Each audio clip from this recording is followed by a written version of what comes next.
Alors, nous allons passer aux choses sérieuses. Ça fait peur. Donc le chemin que nous parcourons, évidemment c'est bien que ce ne soit pas seulement une réflexion. L'idéal c'est de nous engager personnellement, selon que saint Benoît nous y invite pour vraiment comprendre. C'est en vivant qu'on comprend vraiment. Donc voilà, je pose simplement des bornes et puis après, pour en tirer profit, c'est dans le temps en fait. C'est le propre d'une sagesse. Donc, juste pour résumer quelques petites choses, nous avons rencontré saint Benoît, qui est un homme pétri de la parole de Dieu, qui trouve ses délices dans l'écoute de cette parole, interprétée par la tradition, et puis dans l'obéissance à cette parole. Et il cherche à introduire ses frères moines pour obéir avec eux au Seigneur. Voilà, pas seulement tout seul, que chacun y obéisse et qu'on y obéisse ensemble. Voilà, du coup, il veut transmettre le dynamisme de cette parole dans la règle de vie qu'il écrit pour eux.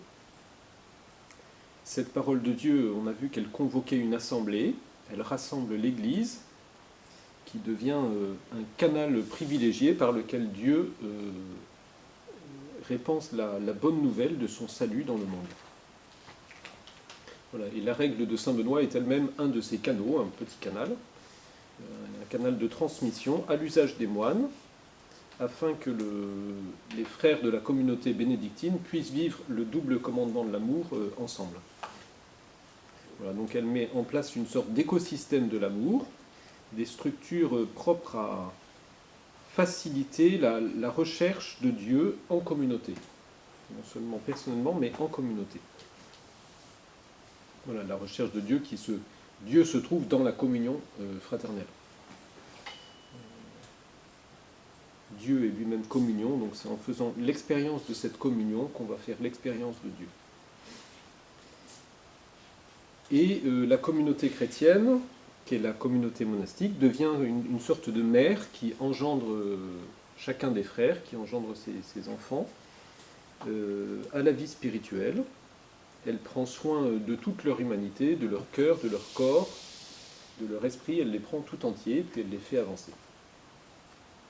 Alors, un des grands moyens de la renaissance spirituelle, c'est l'entrée dans le mystère de l'obéissance.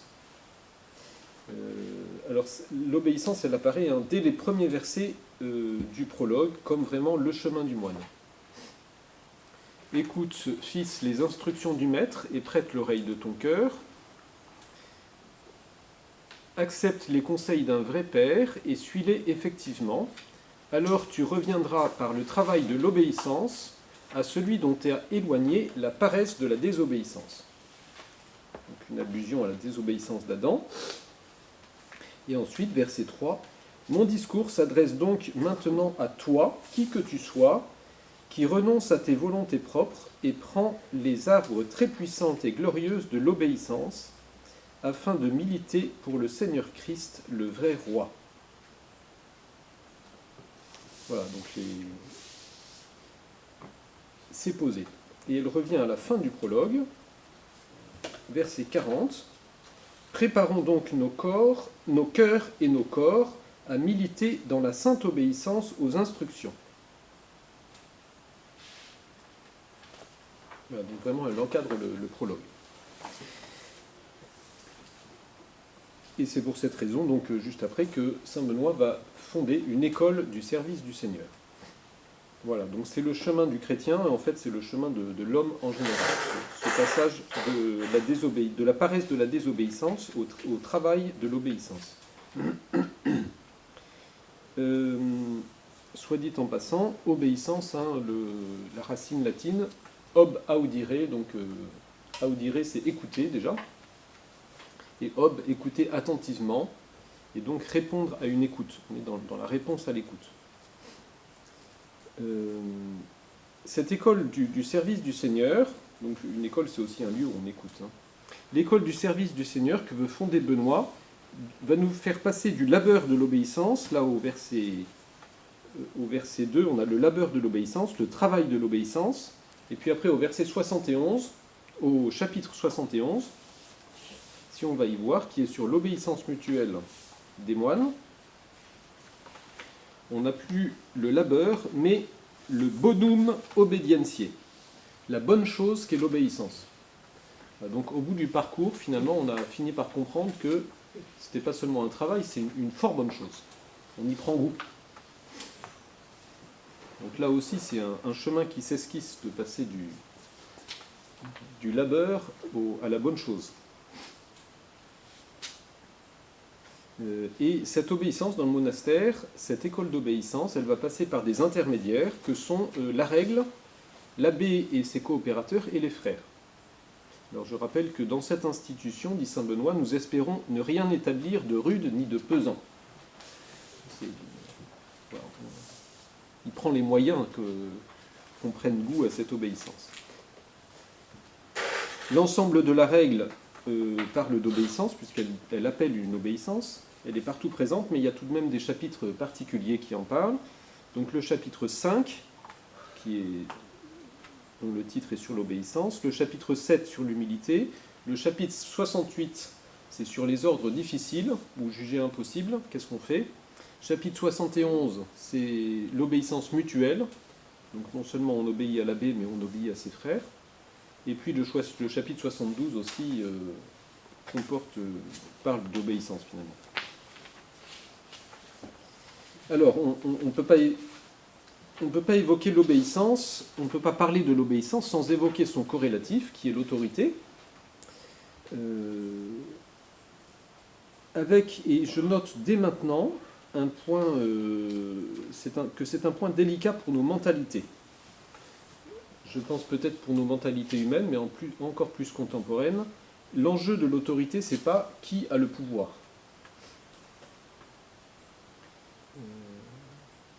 Ça me fait penser, j'ai une nièce qui a inventé un jeu de société. Le titre, c'était « C'est qui le patron ?» Donc là, la question du patron, elle ne se pose pas. Là.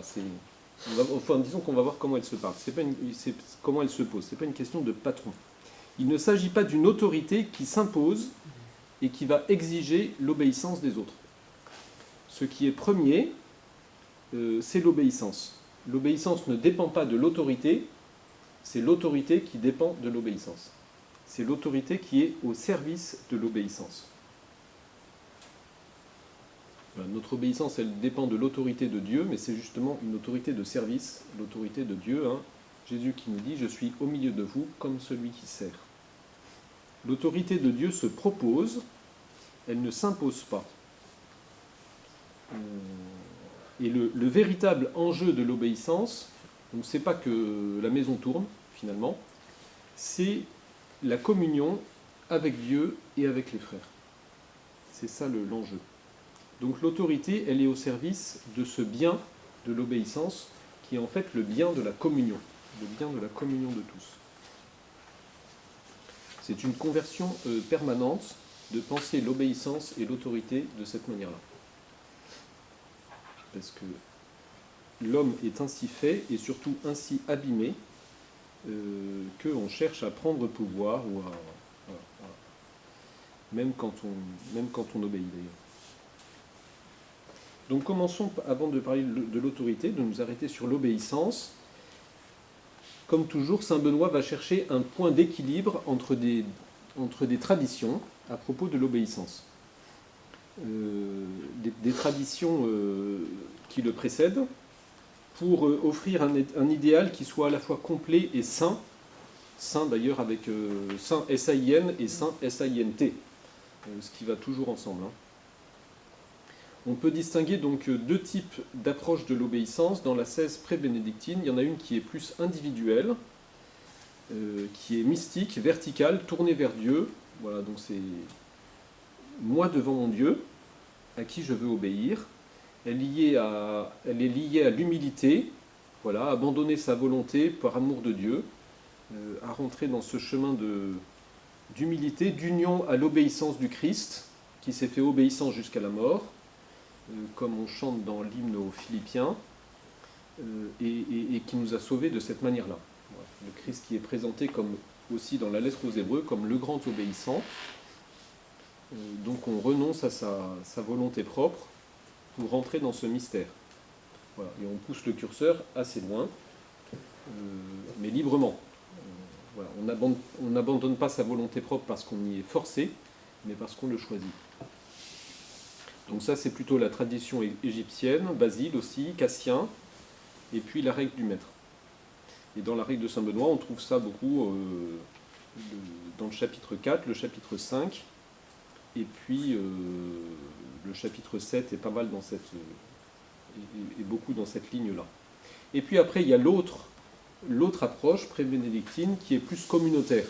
Donc une obéissance au service de la vie communautaire, plus pratique, plus horizontale, tournée vers les frères, liée à l'unité de la communauté et à l'union des cœurs. Donc une obéissance qui est là, effectivement, on abandonne sa volonté, mais pas tant pour être uni à Dieu que pour être uni à ses frères, pour leur laisser de la place. Et pour avancer ensemble. Alors ça, c'est plutôt la tradition qui vient d'Augustin, et qu'on trouve plus dans le chapitre 3 de la règle, donc l'appel des frères en conseil, le chapitre 71 sur l'obéissance mutuelle et le chapitre 72 auquel j'ai fait souvent allusion. Voilà, donc Saint Benoît il va combiner ces deux axes-là pour avoir quelque chose d'équilibré et de complet. Donc le chemin individuel d'abord. On peut aller voir les quelques versets du chapitre 4 sur l'obéissance, quelques instruments des bonnes œuvres. C'est à partir du verset 59. Voilà, ne pas céder aux désirs de la chair. Donc les désirs de la chair, c'est un peu on pourrait dire les impulsions, c'est pas forcément les choses sexuelles et les choses comme ça, l'affectivité, mais un peu tout. Voilà, la soif de pouvoir, etc. Haïr sa volonté propre, obéir en tout aux ordres de l'abbé, même si par malheur il agissait autrement, se souvenant de ce précepte divin, faites ce qu'ils disent et non ce qu'ils font. Ensuite, ne pas vouloir passer pour saint avant de l'être, mais commencer par l'être afin qu'on le dise avec plus de vérité. Et puis, mettre effectivement en pratique chaque jour les préceptes de Dieu. Donc c'est un petit groupe, ces instruments ils sont un peu liés les uns aux autres, avec au cœur cette obéissance aux ordres de l'abbé. Bon, mais je reviendrai sur ce petit passage, surtout pour quand l'abbé, par malheur, ne fait pas ce qu'il dit. Voilà, ça arrive. Ensuite, le chapitre 7, qui fait il présente tout un chemin spirituel autour de l'obéissance, qu'on verra dans la prochaine conférence. Et puis, le chapitre 5, qui est intitulé donc de l'obéissance. Donc c'est un chapitre qui est relativement long, mais pas énorme non plus, il fait une vingtaine de versets, très, très raccourci par rapport au modèle de la règle du maître. Voilà, donc Saint Benoît il a gardé l'essentiel, il fait un tiers du chapitre de la règle du maître. Saint Benoît a gardé l'essentiel avec deux citations clés sur lesquelles il va s'appuyer. C'est d'abord Luc 10, 16, « Qui vous écoute m'écoute », au verset 6. Donc ça c'est l'obéissance au Christ. Voilà, en obéissant à ceux qui enseignent au nom du Christ, on obéit au Christ. Et puis, un peu plus bas, au verset 13, « Je ne suis pas venu faire ma volonté, mais la volonté de celui qui m'a envoyé. » Qui vous écoute m'écoute, on l'a aussi au verset 15. Et donc, « Je ne suis pas venu faire ma volonté », c'est Jean 6, 38, où là, le Saint Benoît nous invite à imiter le Seigneur, donc obéir avec le Christ. Soit dit en passant, ce verbe « imiter » dans la règle, on n'imite que le Seigneur dans la règle. C'est lui qu'on imite.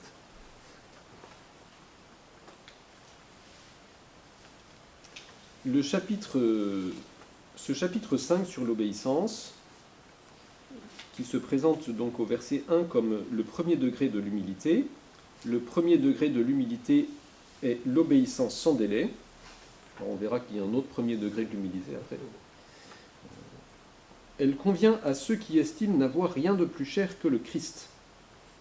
Voilà, donc tout de suite on est placé dans le domaine de l'amour, de l'amour du Christ. C'est pour ça qu'on lui obéit et qu'on obéit avec lui. Alors ce chapitre sur l'obéissance, il s'adresse à celui qui obéit pour donner du sens à son obéissance, lui montrer comment obéir, pourquoi obéir. Il ne s'adresse pas à l'autorité pour donner du poids à son pouvoir. Il peut être tenté. C'est-à-dire, le supérieur, s'il veut asseoir son pouvoir, il va bien expliquer, mais bien rappeler à celui qui veut qu'il lui obéisse, que dans la règle, il y a marqué, tu dois obéir comme ci, comme ça, mais c'est pas ça. Voilà.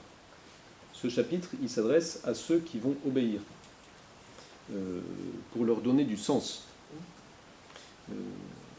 C'est important de dire ça, parce que quelquefois, voilà, on parle pas mal des abus spirituels en ce moment. Quelquefois, les abus spirituels, on va chercher, ah ben voilà, Jésus a dit, qui vous écoute, m'écoute. Donc écoute-moi et fais ce que je dis. Et tac, ça, on est hors piste. On est dans le décor. Donc ce ne sont pas des munitions pour forcer l'autre à obéir quand on est supérieur. C'est un fortifiant pour aider les frères à entrer dans la grâce de ce chemin de l'obéissance, une grâce qui peut être parfois aride. Donc c'est important de bien situer ce passage pour éviter les contresens ou les fausses utilisations. Donc les motifs que la règle, du coup c'est pas le supérieur qui donne c'est Saint Benoît, mais pas Saint Benoît en tant qu'abbé, c'est en tant que rédacteur de la règle, qui donne des motifs à ses frères d'obéir. Alors il y a des motifs un peu basiques. En raison du service sacré dont ils ont fait profession, ou de la peur de l'enfer, ou de la gloire de la vie éternelle. Dès qu'un ordre leur est donné par un supérieur, ils l'exécutent comme s'il s'agissait d'un ordre de Dieu, sans souffrir le moindre retard. Voilà, donc quoi qu'il en soit, c'est bien d'obéir, le bien de l'obéissance, mais on peut obéir pour différentes, un peu selon une construction psychologique et spirituelle, selon différents motifs. Alors il y a ceux qui sont plus, voilà, j'ai fait profession, j'y vais, donc là, c'est la décision, j'ai choisi, on continue. Il y a ceux qui agissent par peur, et puis il y a ceux qui agissent par attrait. Bon. Voilà, je pense qu'il y en a un peu pour tout le monde, on peut se reconnaître dans ces trucs-là. Donc la gloire de la vie éternelle, ces deux motifs, ils réapparaissent après. Au verset 9 et 10, soit la peur, soit la gloire de la vie éternelle. Voilà. Au verset 9, comme en un clin d'œil, avec la rapidité qu'inspire la crainte de Dieu, là c'est pas la crainte peur, c'est plutôt la crainte, voyons, que je ne dise pas de bêtises, voilà, c'est le timor dei, donc c'est la révérence pour Dieu, le don de crainte. La crainte pour Dieu, les deux choses se réalisent quasiment ensemble, l'énoncé de l'ordre par le maître et l'exécution par le disciple. C'est parce qu'un violent désir d'accéder à la vie éternelle les possède. Voilà, donc ils sont mus, déjà en une obéissance qui est mue par l'amour, par le désir de la vie éternelle, donc en fait le désir de l'union à Dieu. Et ils se pressent donc dans la voie étroite dont le Seigneur dit « Étroite est la voie qui conduit à la vie ». Hein, il y a le prologue qui résonne, et puis tout ce thème des deux voies qu'on trouve dans le livre du Deutéronome et puis dans l'Évangile aussi. Donc les motifs, la peur de l'enfer et la crainte du Seigneur, la gloire de la vie éternelle, le désir d'y accéder, la profession monastique, l'engagement qu'on a pris. Voilà, on a pris un engagement devant les autres, donc on va s'y tenir. Après, il y a la préférence pour le Christ, qu'on a vu, hein. Ceux qui estiment n'avoir rien de plus cher que le Christ. Et donc c'est l'imitation du Christ aussi, qu'on trouve là au verset 13. De tels moines imitent le Christ, formulant cette sentence « Je ne suis pas venu faire ma volonté », et qu'on va retrouver au chapitre 7, verset 34. Le troisième degré de l'humilité consiste à se soumettre à un supérieur en toute obéissance pour l'amour de Dieu, en imitant le Seigneur, dont l'apôtre dit « Il s'est fait obéissant jusqu'à la mort ». Voilà, donc plusieurs motifs, et chacun, selon le degré où on en est, et puis éventuellement l'humeur du jour, a plusieurs motifs, mais c'est toujours un bien. Et après, cette obéissance, elle a des qualités. Donc on en a vu passer quelques-unes. Elle est sans délai, elle est prompte, au verset 8. Voilà, de tels moines délaissent sur le champ leurs propres affaires et renonçant à leur volonté propre, se libèrent immédiatement. Et laissant inachevé ce qu'ils faisaient, ils exécutent effectivement l'ordre donné avec la promptitude de l'obéissance. Entre parenthèses, l'enjeu de l'obéissance, c'est cette libération. Parce que justement, ils se libèrent de ce qu'ils font. Voilà, on est libre pour répondre à un appel qui vient du Seigneur. Le but, c'est la liberté, c'est pas une obéissance d'asservissement, c'est toujours le même truc, d'asservissement à une autorité, c'est une obéissance d'autorité, de liberté de marcher sur les chemins de Dieu. Voilà, et donc de laisser ce qu'on est en train de faire. Dans la vie monastique, on est perpétuellement en train de laisser ce qu'on est en train de faire, mais il y a beaucoup de vie comme ça, pour obéir à d'autres trucs. Donc dans la vie monastique, c'est la cloche qui sonne pour inviter à l'office, mais c'est aussi le frère qui appelle à l'aide, etc. Dans la vie familiale, ça va être les enfants, les demandes, etc. Voilà. On est appelé à se donner. Cette obéissance, elle est aussi confiante.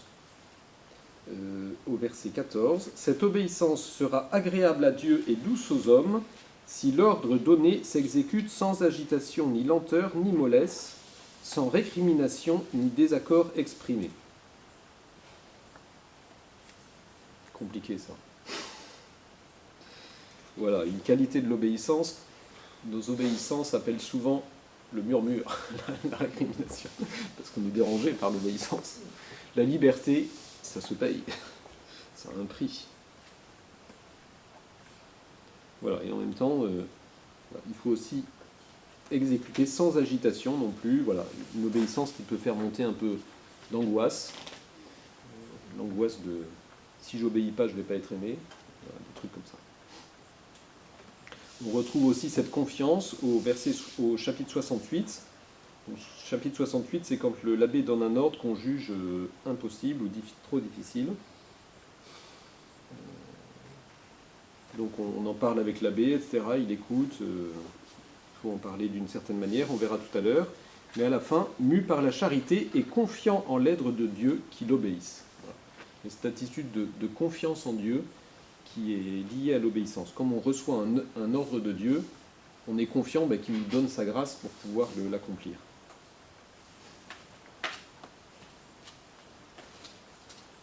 On trouve un principe général sur l'obéissance au chapitre 49, dans l'observance du carême. L'obéissance, elle n'empêche pas les initiatives personnelles. Et donc, le chapitre 49, il a ça d'intéressant qu'il invite à l'initiative personnelle, à rajouter quelque chose pendant le carême. Mais à la fin, saint Benoît rajoute une petite mention qui est importante et qui va généraliser.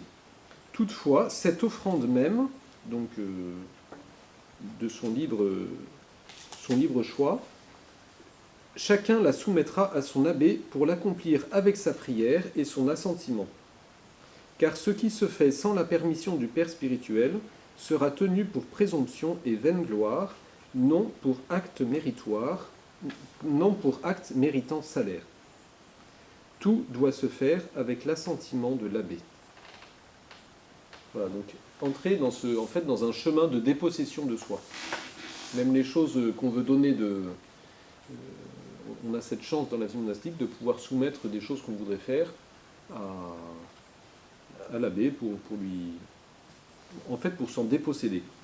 Voilà, que ce ne soit pas moi qui agis à la force du poignet, mais je le fais, je me soumets à un autre. Et je risque que l'abbé dise, oh ben non, c'est un peu trop.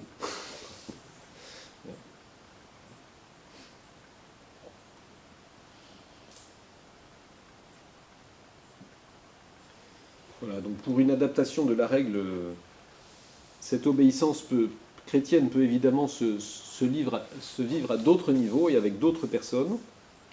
Parfois, il s'agit tout simplement de vivre, tout simplement entre guillemets, de vivre une obéissance aux événements qui se présentent dans la vie, aux inattendus, qui ne dépendent pas de notre volonté, et en ayant foi que Dieu va s'y glisser. Voilà. À la fin du prologue, il nous dit qu'il s'agit pour le moine de participer,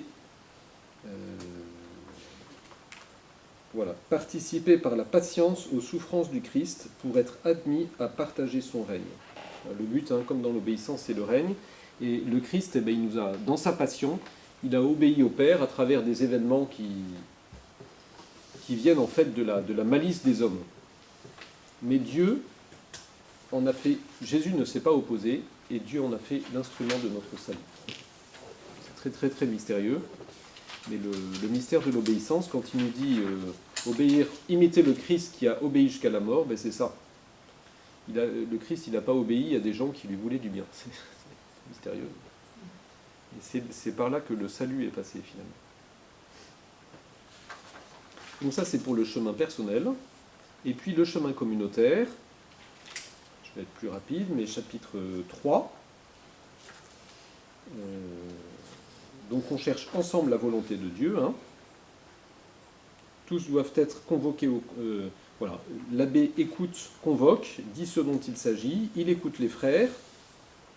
Les frères donneront leur avis en toute humilité et soumission. C'est aussi ça l'obéissance. Et n'auront pas l'audace de défendre effrontément leur opinion. Donc d'être libre par rapport à son opinion. La décision dépend de l'abbé, et tous lui obéiront, ainsi que l'aura jugé être le plus avantageux. Mais donc l'abbé, lui, son boulot, c'est d'écouter la parole de Dieu qui se manifeste. Et tous doivent suivre l'abbé. Voilà. Et au verset 11, toutefois, l'abbé lui-même fera toute chose dans la crainte de Dieu, en observant la règle, sachant qu'il devra sans aucun doute rendre compte de toutes ses décisions à Dieu. Voilà. On va venir très vite au sort de l'abbé. Et puis chapitre 71 de l'obéissance mutuelle, qui est aussi un chemin vers Dieu. Cette bonne chose qu'est l'obéissance, ce n'est pas seulement envers l'abbé que tous l'exerceront, mais les frères s'obéiront mutuellement, sachant que par cette voie d'obéissance, ils iront à Dieu. Il ne perd pas son but, il ne perd pas son objectif, simplement. C'est bien l'union à Dieu qu'on vise. Voilà. Et puis après, au chapitre 72, l'obéissance est... Alors c'est intéressant, le chapitre 72, c'est au verset 6 qu'on trouve l'obéissance. Ils rivaliseront d'obéissance les uns aux autres. Et juste avant et juste après, on a un peu les faiblesses des frères. En fait. Juste avant, ils supporteront avec une extrême patience leurs infirmités physiques et morales. Donc souvent, l'obéissance, elle vient de là, de supporter, de s'adapter aux infirmités des autres. Et juste après, nul ne cherchera ce qu'il estime être utile à lui-même, mais ce qu'il est à autrui. Voilà, c'est aussi une forme d'obéissance, de s'adapter à celui qui est en face. Alors passons au sort de l'abbé maintenant. Le service de l'autorité. L'obéissance repose sur une triple structure d'autorité qui est à son service. Donc on l'a vu dans la définition des moines, là. Ils vivent en communauté et ils militent sous une règle et un abbé. Donc il y a trois triples structures d'autorité. La communauté qui fait autorité, la règle, et puis le troisième c'est l'abbé. Donc l'abbé qui est soumis à la règle est soumis à la communauté. Il arrive en troisième. Nous avons parlé déjà de la communauté et de la règle, donc on va passer à l'abbé. L'abbé qui est une figure absolument centrale dans la règle. Il est fait mention 130 fois de l'abbé dans la règle. Donc ça fait presque 2 fois par chapitre, ce qui est tout à fait énorme. Donc il est, on dirait, un abbé omniprésent. C'est pour ça que voilà, c'est important d'avoir en tête que c'est délicat cette affaire-là. Quelqu'un qui est omniprésent, il peut avoir la tentation justement de prendre le pouvoir, et non pas d'être au service des autres. Dans l'abbé, il y a la coexistence d'une fonction pratique, de faire l'unité, que ça tourne en fait, que la maison tourne, et puis d'un signe théologique. On va voir, il est signe de la présence du Christ dans la communauté. Et il ne faut pas confondre les deux justement pour ne pas transformer l'abbé en gourou. Voilà. L'abbé, il ne peut pas dire « je suis au milieu de vous le signe du Christ » et en fait se prendre la place du Christ. Et obliger les autres à ce que tout le monde fasse selon sa volonté et non selon celle du Christ. On se situe sur une ligne de crête de la conversion. Voilà, l'abbé, il supervise tout, il est responsable de tout, il veille sur tout et sur tous. Ça, on peut le vivre comme, toujours pareil, comme un service, ou alors on en profite. Voilà. Parce que ça ne veut pas dire que pour Saint-Benoît, ils doivent tout contrôler. Et surtout, contrôler tout le monde. Il n'est pas là pour contrôler tout le monde. Il est là pour veiller. Mais d'abord, il délègue beaucoup de choses. Donc il délègue la discipline à des doyens. On a vu, quand la communauté est nombreuse, ces doyens sont des frères de bon renom et de sainte vie, dit saint Benoît. Il délègue les outils à des frères dont la vie et les mœurs lui inspirent confiance.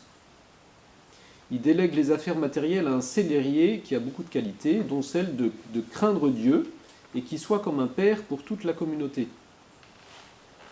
Les malades, il les délègue à un serviteur craignant Dieu, diligent et soigneux. Voilà, donc cette crainte de Dieu, elle se retrouve beaucoup. On va voir, c'est le premier degré de l'humilité. On verra ça la prochaine fois. Après, la sonnerie de l'office, elle peut être déléguée à un frère assez vigilant pour que tout se fasse aux heures appropriées. Donc la vigilance, qui est aussi une qualité de l'abbé. L'accueil est délégué à un frère animé de la crainte de Dieu, qu'on retrouve encore. Et puis la formation des novices à un ancien apte à gagner les âmes. Et puis éventuellement, il peut déléguer des choses à un prieur. Mais alors le prieur, il se méfie un peu du prieur, Saint-Benoît. Il a eu des mauvaises expériences. Il y a des prieurs qui se prennent un peu la tête et qui se croient de seconds abbés. Alors voilà, il va mettre en place des choses pour éviter ça. Par contre, certaines choses sont réservées à l'abbé. C'est d'abord l'enseignement, ensuite le gouvernement. Au final, c'est quand même lui qui gouverne, qui prend les décisions. Et puis la dispense ou l'adaptation de la règle. On verra que souvent l'abbé lui est demandé d'adapter la règle au concret. Et puis la correction des frères.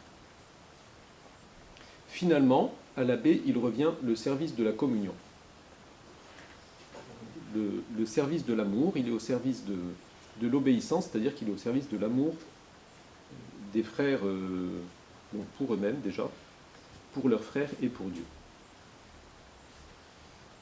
Cet abbé, dans la règle de Saint-Benoît, donc quelque chose qui est très important, c'est qu'il est élu par les frères. Chapitre 64, verset 1. Dans l'institution de l'abbé, on se fixera toujours pour principe d'établir celui qu'élira d'un commun accord. Donc déjà, l'élection de l'abbé doit faire l'unité de la communauté. D'un commun accord, toute la communauté, inspirée par la crainte de Dieu, ou une majorité, même faible, de la communauté. Voilà, donc il faut quand même que ça rassemble le plus grand monde, et si possible, toute la communauté. Et les critères de discernement, c'est pour le mérite de sa vie et sa doctrine de sagesse que sera élu celui qu'il faut instituer. Donc mérite de sa vie et doctrine de sagesse pour qu'il puisse donner un double enseignement, qu'il puisse transmettre la parole de Dieu par son enseignement et par la pratique, par ses actes.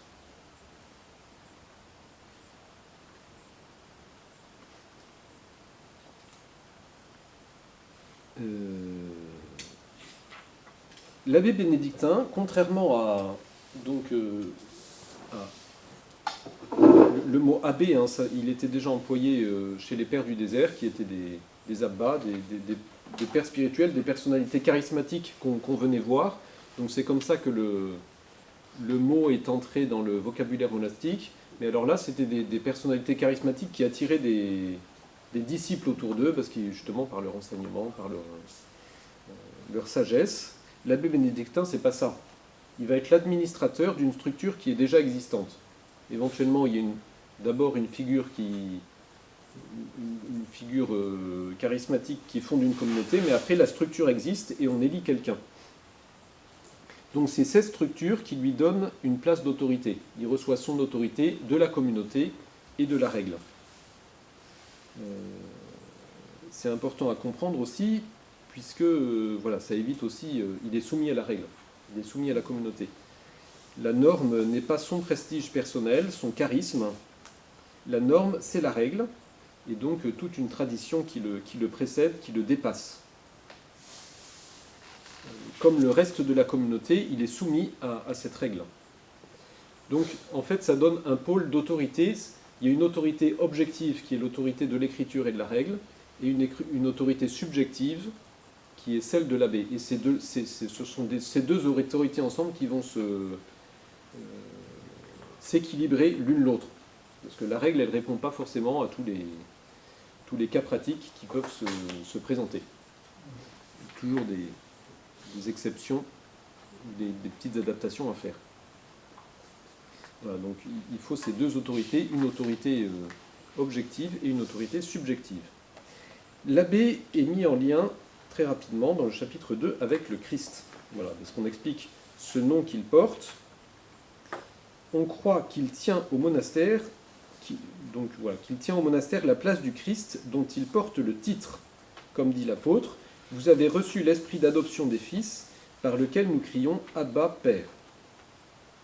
Alors souvent, chez les pères de l'Église, on donnait au Christ le nom de Père, parce que c'est de lui qu'on reçoit la vie par la rédemption. Cette expression, l'expression qu'ils ont traduit là par « il tient au monastère la place du Christ » est très difficile à traduire, le mot latin. Christi enim adgere vices in monasterio creditur. Donc d'abord, creditur, c'est un acte de foi.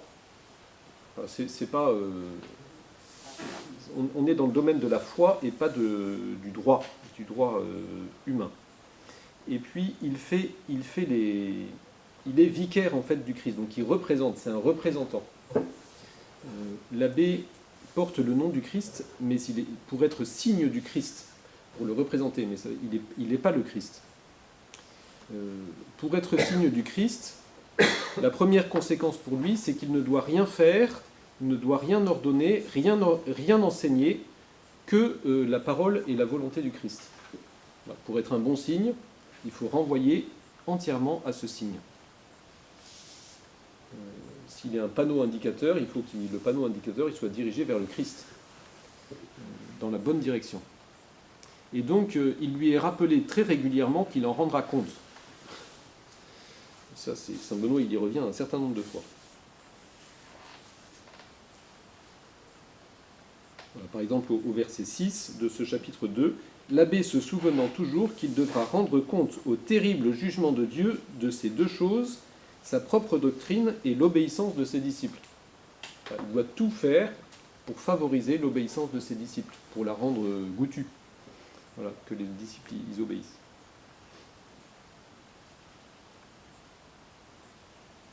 Ça met la pression un peu. Ouais. Et après il continue. L'abbé doit savoir que le père de famille, donc Dieu le Père, tiendra pour faute du pasteur toute déficience qu'il trouverait dans les brebis. Attention.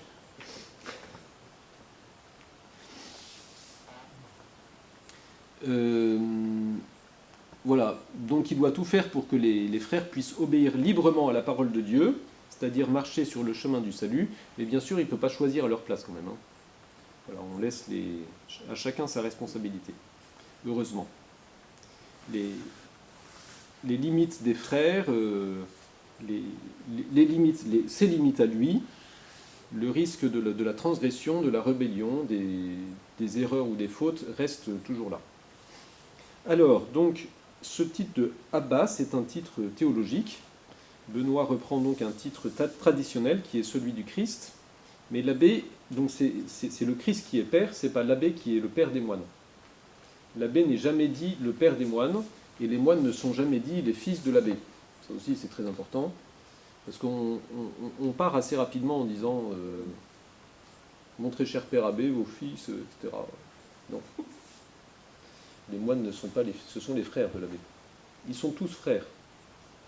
Voilà, au début du prologue, hein, écoute fils, là c'est les préceptes du maître, donc le fils c'est notre dignité de fils de Dieu, de baptisé. On est fils de Dieu.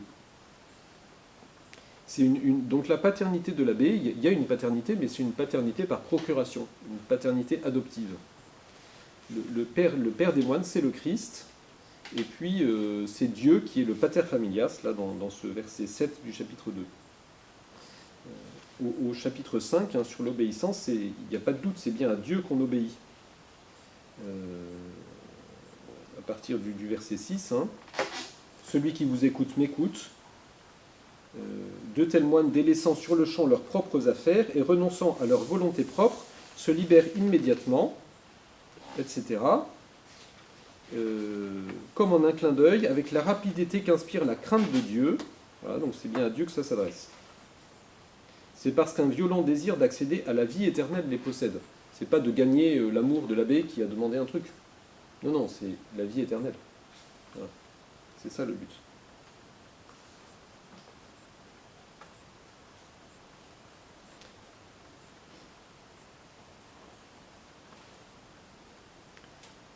Et parfois, on peut se tromper de cible. Parce qu'on est tous des petits-enfants, au fond, qui veulent obéir à leurs parents. Ou pas, ou s'opposer à leurs parents. Voilà. Là, on rentre dans les méandres de la psychologie, qui est justement à convertir, à évangéliser. Donc, l'abbé représente le Christ, mais il n'est pas le Christ. Le Christ pasteur, bon berger, a confié le troupeau à un homme qui doit agir en son nom, et doit parler en son nom. Donc cet homme, qui est l'abbé, il est l'intendant de la parabole, hein, la parabole où le maître de maison qui laisse sa maison à un intendant, et ciao, je reviens, je pars en vacances, j'ai un voyage d'affaires, je reviens, occupe-toi de ma maison. Donc voilà, l'abbé, il est cet intendant. Et c'est pour ça qu'il devra rendre compte au retour du Seigneur, et on attend beaucoup le retour du Seigneur dans la règle. Il devra rendre compte de sa gestion. Il est le médecin à qui a été confié des âmes malades sur lesquelles il doit veiller avec soin. Donc on a vu un très grand soin pour les infirmités corporelles, on l'a vu, et puis le plus grand soin pour les infirmités spirituelles, au chapitre 27. Alors à la fin du chapitre 64, donc le deuxième chapitre sur l'abbé, au verset 21, on voit justement l'intendant de la parabole qui est en filigrane. Alors, donc d'abord au verset 20, surtout qu'il observe en tout point la présente règle. Le mot final pour l'abbé, c'est ça, c'est d'observer la règle. Et puis ensuite, alors, ayant bien administré, il entendra du Seigneur ce qu'entendit le bon serviteur, qui, en temps voulu, donna la nourriture aux autres serviteurs comme lui. Ah, donc là, simplement, il rappelle, tu es un serviteur comme tes frères qui sont aussi serviteurs. Simplement, ce n'est pas le même service. Donc on termine sur cette parabole-là. L'abbé est conservus. Serviteur avec les serviteurs. Alors qu'est-ce qu'on lui demande, l'abbé? On lui demande une cohérence de vie et le service. Donc ça, c'est pas mal de choses, je vais aller un peu vite. Il suffit de lire le chapitre 2. Donc ça, c'est la cohérence de vie, c'est au verset 11-12. Hein. Il doit enseigner ses disciples de deux manières, en montrant ce qui est bon et saint, plus par ses actes que par ses paroles. Et puis ensuite, il doit servir plutôt servir qu'être servi, nous dit-il au chapitre 64, verset 8. Voilà, il lui saura qu'il lui faut plutôt servir qu'être servi. Donc là, on est directement dans l'évangile, comme image du Christ. Il fera tout avec mesure selon la règle. On a vu des passages là-dessus, hein, le Jacob avec ses brebis, là, qu'il ne faut pas décourager. Et puis, donc, serviteur avec les serviteurs. Après, quelque chose qu'on lui demande de très important, c'est de la maturité dans l'amour. D'aimer chacun, ça c'est comme, ça s'applique beaucoup à une fonction de paternité, hein, il faut que tout le monde soit au même niveau. Donc, pas de préférence. Chapitre 2, verset 16. Nul ne sera distingué par lui au monastère. Ça, c'est dit plusieurs fois. On retrouve ça au chapitre 34, là, sur les donner le nécessaire. On ne donne pas à l'un plus qu'à l'autre. Ensuite, il doit s'adapter à chacun. Alors ça, de plus en plus difficile. Voilà, versets 23-24, par là. Il doit mêler, selon les circonstances, la sévérité à la douceur et montrer soit la rigueur d'un maître, soit la bonté d'un père. Voilà, et puis après, on a cette litanie terrible. Ainsi, l'incitons-nous à reprendre vertement les indisciplinés et les turbulents, exhorter les obéissants, les doux et les patients à toujours plus de progrès, menacer et châtier les négligents et les arrogants. Voilà. Toute une palette de tempéraments.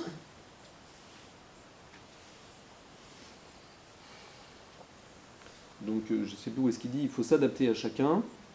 Un peu plus bas. Voilà, c'est ça. Qu'il sache combien difficile et rude est la tâche qu'il a reçue, conduire les âmes et être au service d'un grand nombre avec leurs humeurs. Avec l'un, il usera de douceur, avec l'autre de blâme, avec un troisième de persuasion.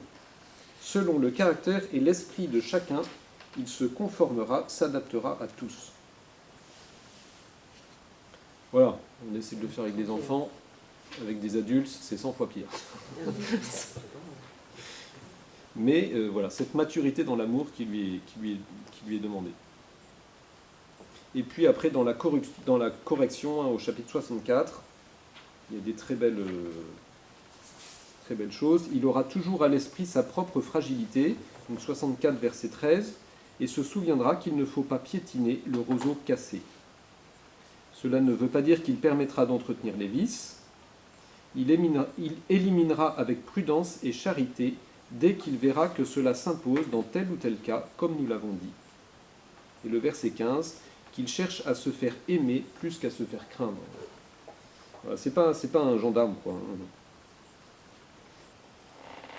Alors quelque chose pour le préserver, il ne sera ni agité, ni anxieux, ni excessif, ni obstiné, ni jaloux, ni soupçonneux, sans quoi il n'aura pas de repos.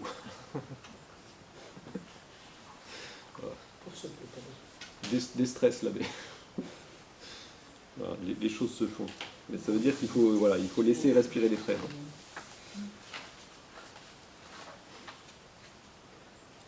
Voilà, donc et en même temps, on a vu ce matin, hein, qu'il faut savoir intervenir de temps en temps, ou éventuellement intervenir avec force. C'est aussi ça la maturité de l'amour, c'est de savoir trancher quand il faut. Donc il lui est rappelé souvent la perspective spirituelle. Son boulot, hein, c'est ça, la perspective de la vie spirituelle, de remettre les choses temporelles à leur place, donc laisser la providence faire, voilà, qui doit rendre compte des âmes, de sa gestion, etc. Alors il y a bien sûr des tensions, hein, on en a vu passer quelques-unes. Une tension d'abord, c'est la règle elle-même, qui peut rentrer en tension avec la réalité. Donc il y a des choses à adapter. On a parlé des habits, voilà, l'étoffe des habits, est-ce qu'il faut qu'il soit chaud, pas chaud, en hiver, en été, etc. Il y a des choses à adapter. La quantité de nourriture, beaucoup de choses. Donc ça, c'est à l'abbé de le faire. Il est chargé de trouver la juste mesure pour la communauté, pour chacun des frères, en fonction de la réalité.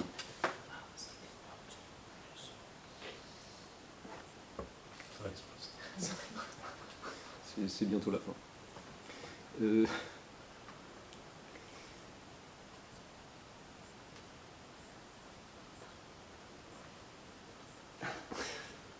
Après, il y a des difficultés du côté des frères. On les a vus, hein, Saint-Benoît n'avait pas une communauté de moines modèles. Il y a des frères transgresseurs, donc on a vu ça la dernière fois. Et puis donc il y a des difficultés du côté de l'abbé lui-même. Hein. Voilà, au chapitre 4,61, quelquefois, obéir en tout aux ordres de l'abbé, même si par malheur il agissait autrement, se souvenant de ce précepte divin, faites ce qu'ils disent et non ce qu'ils font. Quelquefois l'abbé, il n'y a que des paroles. Comme on dit. Voilà. Tu dis ça et tu ne le fais pas. Voilà, donc ça peut arriver, mais ça, en fait, ça n'enlève pas son autorité s'il enseigne la parole de Dieu. Et puis quelquefois c'est plus grave, donc au chapitre 64, si par malheur la communauté entière d'un même avis élit une personne complaisante à ses vices, et si ces vices viennent à être connus de l'évêque diocésain, dont relève le lieu, ou des abbés des chrétiens, donc on dépose l'abbé. Voilà. Et on donne un autre administrateur. Une difficulté particulière, donc c'est le prieur, ça il suffit d'aller lire le chapitre 65. Voilà, ça c'est, il peut y avoir des conflits de pouvoir, donc Saint Benoît recommande que l'abbé et le prieur soient bien d'un même avis. Et puis enfin, il peut y avoir des difficultés dans la relation elle-même, donc quelquefois il y a des ordres difficiles. Au chapitre 68, alors ça c'est très beau. Si un frère se voit enjoindre quelque chose d'impossible, que ce soit réellement impossible ou qu'il trouve ça impossible, difficile, qu'est-ce qu'on fait? Si le poids de la charge lui semble excéder par trop la mesure de ses forces. Voilà, alors là, il a la possibilité d'aller en parler avec l'abbé. Il faut qu'il en parle d'une bonne manière, sans arrogance, sans affrontement, sans polémique. Voilà, on ne va pas lui rentrer dedans. Donc là, Saint Benoît protège l'abbé quand même. Et puis, voilà, cette remarque faite, si le supérieur maintient son ordre, il peut maintenir ou non son ordre, l'abbé. Voilà, après, au chapitre 71, il y a des conflits de devoirs sur l'obéissance mutuelle, donc c'est la demande de l'abbé qui prévaut là. Bon. Deux mots pour conclure. Donc, cette personne de l'abbé, qui est capitale, centrale, permet au moine d'ouvrir sa vie sur le Christ, sur la présence du Christ, pour incarner son obéissance. Mais on verra justement demain que l'abbé n'est pas la seule manifestation du Christ dans le monastère. Il en est cependant une manifestation particulière, privilégiée. Voilà. Et donc un aspect privilégié justement du chemin du moine, cette relation avec l'abbé qui peut, quand elle se passe bien, qui peut guérir ou faire mûrir beaucoup de choses. Voilà pour cette fois-ci.